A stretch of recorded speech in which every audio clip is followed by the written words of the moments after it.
Good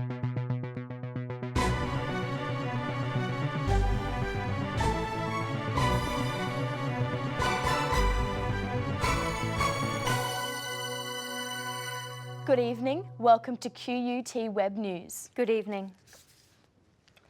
Union protesters mobbed the Prime Minister as he campaigned in Brisbane today. Mr Turnbull announced new funding to encourage Indigenous business, marking the start of Reconciliation Week. Protesters hounded the Prime Minister, voicing their anger over the rumoured axing of weekend penalty rates. Mr Turnbull wasn't fazed, saying his plans for penalty rates remain clear and consistent. Say no! Weekend rates! Say no! Weekend rates! He says the union members should have been more concerned with the opposition's plans. We have no plans to change penalty rates whatsoever. It is a matter for Fair Work. Inside, the PM announced a $115 million boost for Indigenous entrepreneurs, adding 39,000 jobs around the country. This is real jobs in the real economy. His minister says the government is committed. So we can't leave any Australian behind, no matter where you are or your background, where you're from. The Prime Minister became emotional, describing the road to reconciliation. Leadership, commitment, love, practical determination to make things right. That's what this journey is about. The Turnbull bus then headed to Mount Gravatt to discuss youth unemployment with local business owners.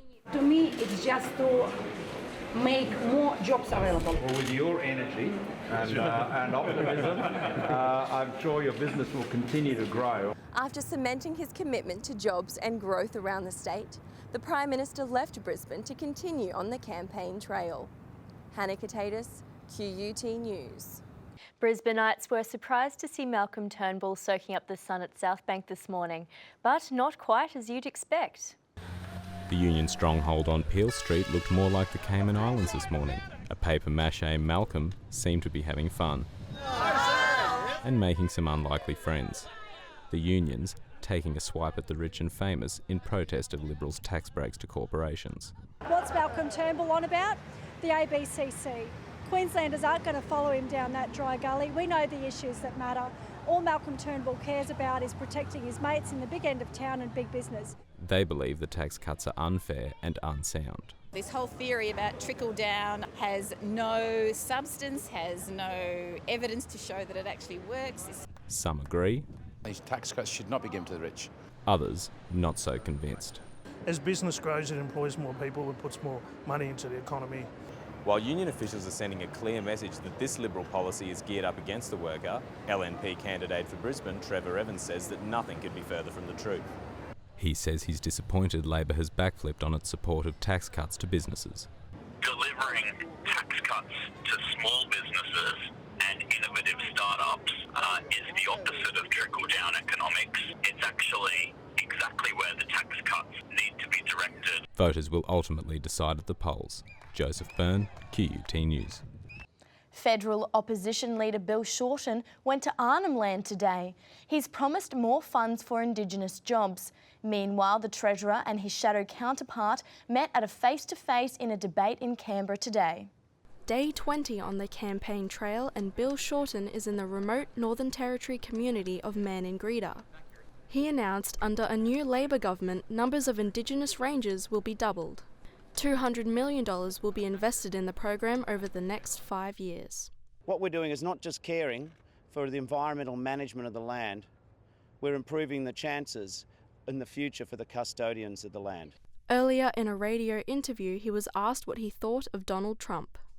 I think Donald Trump's views are just barking mad on some issues. It's scary. People ask me, what do you think about Donald Trump? Am I just going to stand here and tell you nothing? Am I going to stand here and not be straight with people? No. In Canberra, the party's two top moneymen faced off at the Treasurer's debate.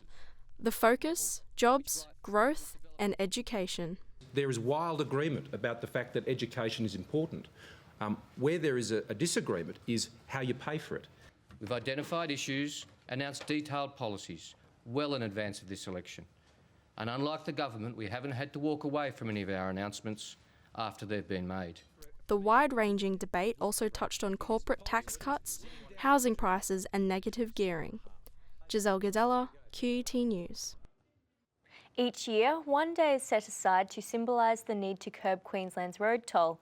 It's called Fatality Free Friday, and today thousands of people pledge to make our roads safer all year round. In King George Square, Queenslanders were invited to add their signature to support the Fatality Free campaign. So far this year, 90 people have died on Queensland's roads. A variety of sponsors are now actively involved in helping publicise today's road safety message. It's been 10 years since the first Fatality Free Friday, and yet Friday remains the deadliest. This year's campaign aims at spreading awareness on driving drug-free. 11% of people between 18 and 25, 11% quite freely advise that they've used illicit drugs and driven at the same time. Just like drink driving is a problem, drug driving is an issue as well. But the foundation maintains drivers are ignoring other laws. Approximately 25 to 40 people die each year and 250 are hospitalised from road crashes as a result of not wearing a seat belt. 90% of all road crashes in Queensland is due to human error, so that means people are either taking unnecessary risks behind the wheel or they're breaking the road rules. Motorists are reminded to be aware of the fatal five: driving under the influence, speeding, not wearing seatbelts, distraction and fatigue. Kinshu Jain, QUT News. Sydney will be on display tonight as the 8th annual Vivid Festival kicks off, and organisers are promising a light show unlike any other. The Sydney Harbour Bridge has a colourful new look. The famous coat hanger has been decked out with 72,000 LED lights.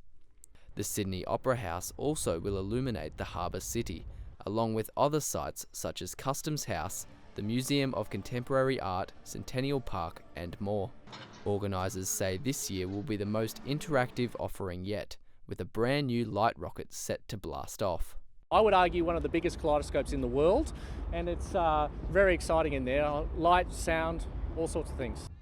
A talented lineup of musicians will feature alongside the 80+ light installations throughout the city each night for the next 3 weeks. Joshua Cheadle, QUT News. Last week we featured the new main creative industries precinct building, but there are 4 other buildings nestled behind it called the Barracks. In many ways these are more special than the 6-storey green building because they are part of Brisbane's history. The Gona Barracks have been part of Brisbane history since before World War I. Few knew that Japanese prisoners of war were secretly held here. But for our troops, these buildings house drill and mess halls and hold a multitude of memories.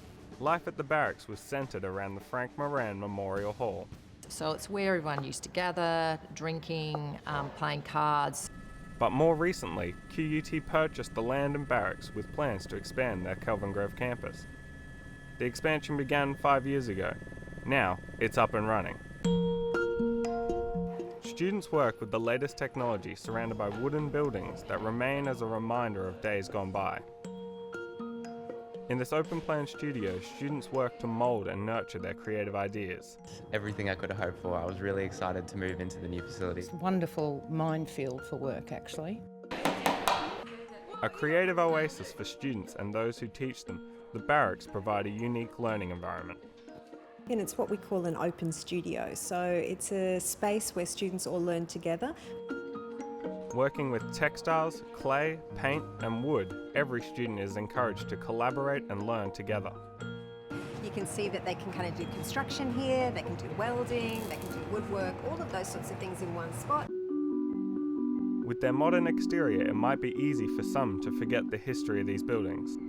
It's surprisingly original, which has been very much an objective of the project, is to retain the original character. They designed the buildings with the environment in mind. Students are encouraged to use pedal power with specially designed parking racks for more than 40 push bikes. In this space, students use kilns to fire their pottery creations. No artificial cooling here, just fresh air. Walk between these restored buildings and there are constant and deliberate reminders of how the old complements the new. Where soldiers gathered for some R&R, students will now use this space as a gallery to showcase their works of art. The Frank Moran Memorial Hall is turning into an exhibit to revive the history of these barracks. Drawing upon its storied past, a third-year student is turning an empty building into a historic exhibit. The barracks may sit in the shadow of QUT's newest and most advanced building, but they stand as a symbol of what was and what can be. Damon Ryan, QUT News. Vegetarians look away. Australia's best steak was named at the Royal Queensland Food and Wine Festival today. Some of the best farmers from around the country were there, hoping to take the top prize. It was a meat lover's dream as the best steak and lamb producers in the country were announced. Australian Agricultural Company was awarded the prestigious prize of best steak for the second year in a row. We're absolutely thrilled. It's a great testament to the quality and the longevity in our program. You know, we're getting a little bit better every year, I think, and always working to get better and better. Best lamb went to Sanger, Australia. That's as good as it gets. With more than 67 entries in the competition, the judges used a meticulous process to determine the winners, which was split by the smallest of margins. Based on the very closely aligned scores, the results once again prove that grain, grass and Wagyu entries are all worthy of the highest of accolades. Although only a few winners were announced today, the meat on show highlights the high standard of produce in Australia and that it stacks up with some of the best in the world. Past winners have also received top-class recommendations. Been winners here in the last number of years that they're saying that this compares with the rest of the world. One judge last year actually said that this is the world's best steak. The winners will be showcased throughout the Royal Queensland show over the coming months. Charlie Hodgetts, QT News. In State of Origin, Queensland and New South Wales are deep into their preparation for Wednesday's opener in Sydney. Maroons playmaker Jonathan Thurston is still recovering from a sore hip suffered in last week's win over the Broncos. He's been restricted to light duties at training, but coaches believe he'll be fit for the first game. The Blues know their forwards need to dominate if they're to have any chance of winning. Oh, definitely. I think your middle third of the field's always got to go forward. If we want to go forward, we want to be able to sort of let Adam and Jimmy Maloney play out the back. So, yeah, it's a massive role for our team at the moment. The Blues will carry one of their biggest benches into State of Origin 1, with coach Laurie Daly including 3 prop forwards. Hawthorn forward Jarryd Roughead flew to Brisbane today after surgery earlier in the week. He'll be looking on from the coaching box as his teammates battle Brisbane at the Gabba. Jarryd Roughead left Melbourne this morning with the rest of the Hawks just days after an operation for melanoma. He made the trip to Brisbane with his good mate Jordan Lewis, who will play his 250th AFL game on Saturday against the Lions. We think it's good for Rough too. You know, normality for him is being around all his mates. Roughhead's career is on hold indefinitely as he battles cancer. In Sydney, the Swans host undefeated North Melbourne Kangaroos tonight at the SCG. The Swans will be out for revenge after losing to them in last year's semi-final. And Carlton have pulled off medical miracles, naming Matthew Cruiser and Levi Casbolt for Sunday's clash with Geelong. Cruiser had undergone knee surgery and it was feared Casbolt had broken his leg. Toby Crockford, QUT News. Good evening. Just a few showers early this morning, then a mostly sunny day around Brisbane. Around the southeast, we saw a warmer night. Brisbane managed 18. It reached 19 on the Sunshine and Gold Coasts, while Ipswich had a low of 18 and a top of 25 today. Around the capitals tomorrow, Sydney will have a shower or two, a top of 18.